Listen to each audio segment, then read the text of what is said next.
Happy hello and welcome back to Paper Creations by Mindy YouTube channel. Today's card was designed for my guest design team spot with the grading farm this month. I absolutely adore their stamp sets. This card will be going through the Copic coloring of one of the little girls from the Sunny stamp set and adding her to a stencil background. The video is sped up quite a bit, but if you want to skip to the stenciling, you can go to marker 1855. If you're sticking around for the coloring, I'm just going to go over some basics of how I color with my Copics. All of the colors I use today will be listed on my blog, and also linked down below as well. So I typically color my images dark to light. For my skin tone, I start with my lightest color first just to lay down some color. Then I'm going to come in with the darkest color and work my way down to the lightest. I'm trying something a little new this time, and I'm going to be using RV95 for my darkest color to give the shadow under the hat. Then I'm going to come on top of that with the E13 and only go out just a little. I don't want huge shadows on her face, just a little bit. So each time I come in with a new color, I'm going to work on blending from the one I previously stopped with and blend out. I'm using Neenah Solar White cardstock for my image today. This cardstock, as I've said in previous videos, does seem to soak in the ink more than the Express Ink cardstock, which is what I used to use. So you may actually go through more ink, especially since I come back in with my colors again to blend out more. This is just all personal preference. I just really like how my inks look with the Neenah cardstock. Another thing I've gotten into the habit of doing is working on one section at a time. So I start with the face and I'm going to finish that part before I move on to the rest of the body.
For the hair, I tried my hardest to add texture by adding some fine lines. Sometimes this works for me and sometimes it doesn't.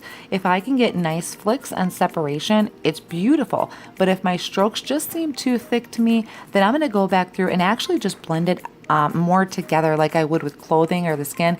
Either way would look great. This is just all personal preference.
Once the skin and the hair is done, then I'm going to go and work through the hat and the rest of the outfit with the same steps. I start with my darkest to add in the shadows where I think they're going to go and blend out. I was really happy with how these colors all came together. Sometimes when I start coloring, you just never know exactly how they're going to look or how dark or how light something's going to be. So I'm really happy that these all came together so good. You may have noticed right there that I hesitated. That's because I realized I colored her ribbon on her hat. So I just came in with my colorless blender to try and push that color back out, and I'm going to be coming in with blues for the ribbon. So I was pretty confident that I could cover that up.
Working on the stencil portion of my card, I'm using some painter's tape to hold down my cardstock and the stencil so it doesn't move around when I start applying the ink. Then I'm going to come in with the Salty Ocean and Twisted Citron Distress Oxide inks. I'm using the Bristol smooth cardstock to do the ink blending, and I'm just going to start in the middle of the circle burst stencil and work my way out.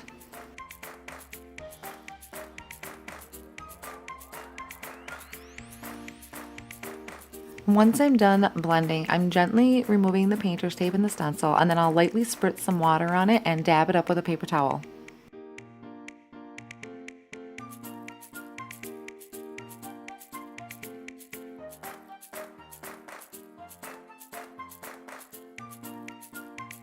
I already trimmed down my stencil background and die cut it so it has that stitched edge to it. Now I'm just going to line up where I want everything to go and where it's going to fit. I want to use the sentiment that is also on the Sunny stamp set. I'm using my mini Misti to stamp the sentiment onto my paper. Because it is a red rubber stamp, I will remove the foam mat that comes with the Misti, then line up where the image will go so I know how much room I have. I stamp the sentiment twice for a nice crisp look, which is one of the reasons I love having a stamping tool.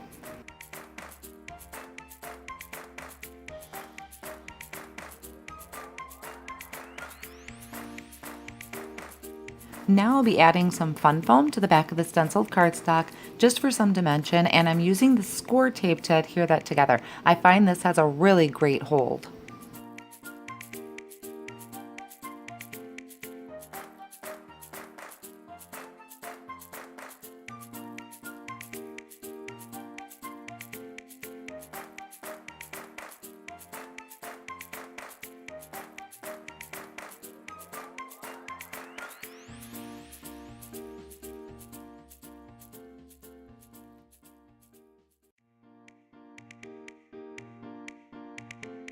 Then I'll be adding my little girl on with some foam squares and finishing off the card with some Nuvo Crystal Morning Dewdrops. I hope you enjoyed today's card. A big thank you to the greeting firm for letting me guest design this month. I will have a supply list down below the video and also on my blog, papercreationsbymindy.blogspot.com. I hope you will give this a thumbs up. I really appreciate seeing the feedback from the viewers, so feel free to leave a comment. And if you haven't yet, subscribe to my channel to keep up to date with my upcoming videos. Thanks for watching and see you in the next video.